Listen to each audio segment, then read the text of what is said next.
The Brusilov Offensive, also known as the June Advance, of June-September 1916 was the Russian Empire's greatest feat of arms during World War I, and among the most lethal offensives in world history. Historian Graydon Tunstall called the Brusilov Offensive the worst crisis of World War I for Austria-Hungary and the Triple Entente's greatest victory. But it came at a tremendous loss of life. The offensive involved a major Russian attack against the armies of the Central Powers on the Eastern Front, launched on June 4, 1916, and lasting until late September. It took place in an area of present-day western Ukraine, in the general vicinity of the towns of Lviv, Kovel, and Lusk. The offensive was named after the commander in charge of the southwestern front of the Imperial Russian Army, General Alexei Brusilov. Background: under the terms of the Chantilly Agreement of December 1915, Russia, France,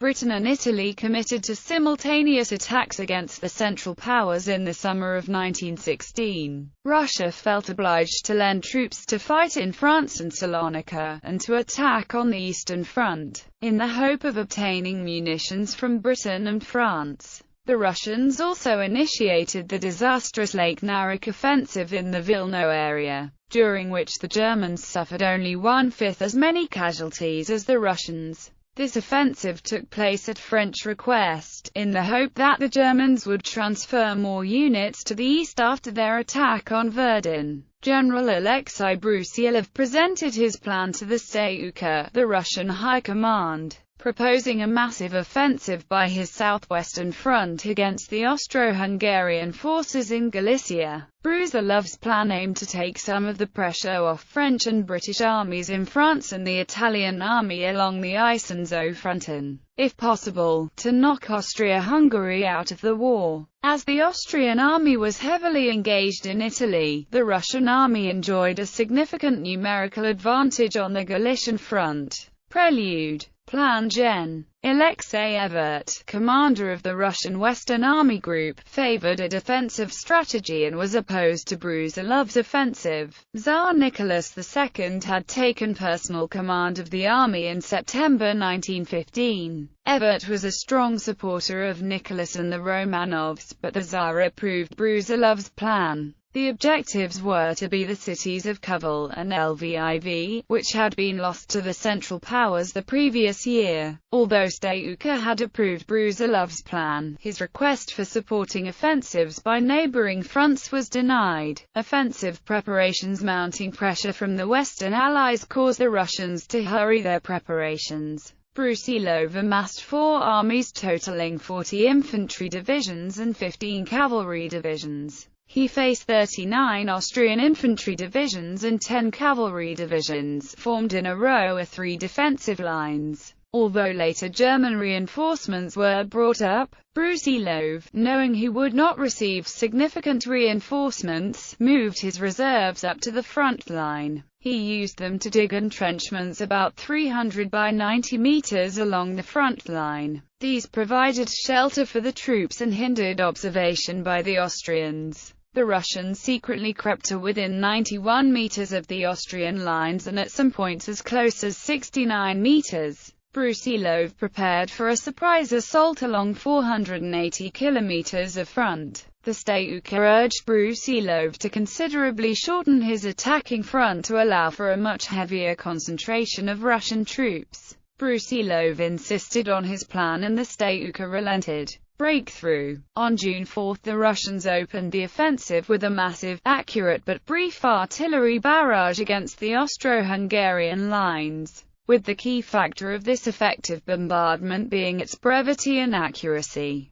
This was in contrast to the customary, protracted barrages at the time that gave the defenders time to bring up reserves and evacuate forward trenches, while damaging the battlefield so badly that it was hard for attackers to advance. The initial attack was successful and the Austro-Hungarian lines were broken, enabling 3 of Brusilov's 4 armies to advance on a wide front. The success of the breakthrough was helped in large part by Brusilov's innovation of shock troops to attack weak points along the Austrian lines to effect a breakthrough, which the main Russian army could then exploit. Brusilov's tactical innovations laid the foundation for the German infiltration tactics used later in the Western Front battle. On June 8, forces of the Southwestern Front took Lusk. The Austrian commander, Archduke Joseph Ferdinand, barely managed to escape the city before the Russians entered, a testament to the speed of the Russian advance. By now the Austrians were in full retreat and the Russians had taken over 200,000 prisoners. Brusilov's forces were becoming overextended and he made it clear that further success of the operation depended on Evert launching his part of the offensive. Evert, however, continued to delay, which gave the German High Command time to send reinforcements to the Eastern Front. In a meeting held on the same day Lusk fell. German Chief of Staff Erich von Falkenhayn persuaded his Austrian counterpart Franz Conrad von Hotzendorf to pull troops away from the Italian front, to counter the Russians in Galicia. Field Marshal Paul von Hindenburg, Germany's commander in the east, was again able to capitalize on good railroads to bring German reinforcements to the front. Finally, on June 18, a weak and poorly prepared offensive commenced under Evert.